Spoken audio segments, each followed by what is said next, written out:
నేర్చుకోవాలి.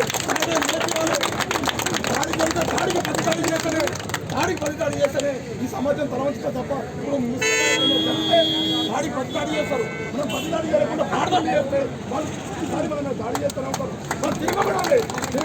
ఒక్కసారి సార్ మేము పర్మిషన్ అడగండి. మేము వేయడానికి ఎదుగుతాం.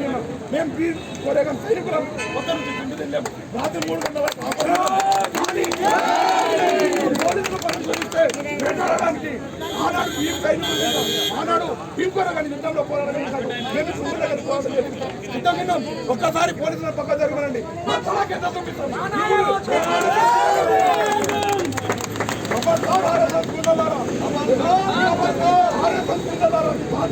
అడుగుండి మా చరిత్ర చెప్తారు.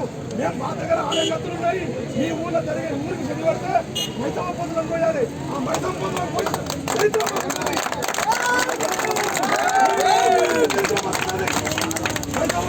పడేసి గుర్తుప ఈడ్చిపోయి పోసి మీ ఊరికి శరీరం చరిత్ర మాకున్నది. అది మర్చిపోవచ్చు. మేము కోతులను కోసిన చరిత్ర మాకున్నది. ఇందులో కోతులు పెద్ద లెక్క కాదు. ఖబర్దారు ఆరకత్తులకు పండు పెడితే మీ పీకలు చెప్పుతారు. జాగ్రత్త. ఇంకోసారి ఏ దళితుల దాడి జరిగితే తీవ్రంగా మీ మీద దాడి చేస్తామని కూడా ఈ సందర్భంగా హెచ్చరిస్తున్నామని మీరందరూ మీ పిల్లలందరూ ధైర్యంగా ఉండండి. మేమందరం ఉన్నాము. డాక్టర్ ఉన్నాడు. ఒక్కరిని కూడా అరెస్ట్ చేయకపోతే ఒక్కడి మిస్ అయినా కూడా ఈ ఉద్యమం రాష్ట్ర వ్యాప్తంగా పెద్ద ఎత్తున ఊపందుకుంటుంది. దయచేసి రేవంత్ రెడ్డి గారు ముఖ్యమంత్రి గారు వెంటనే చర్యలు చేపట్టకపోతే ఇన్ని గంటలైన దాదాపు 18 గంటలైనా కూడా అరెస్ట్ చేయకపోతే ఈ వెనుకల ఉన్న మొత్తమైంది.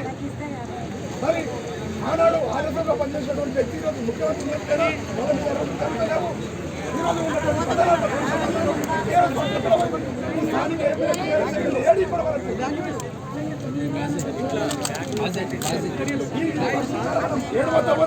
తిరగబడాలి.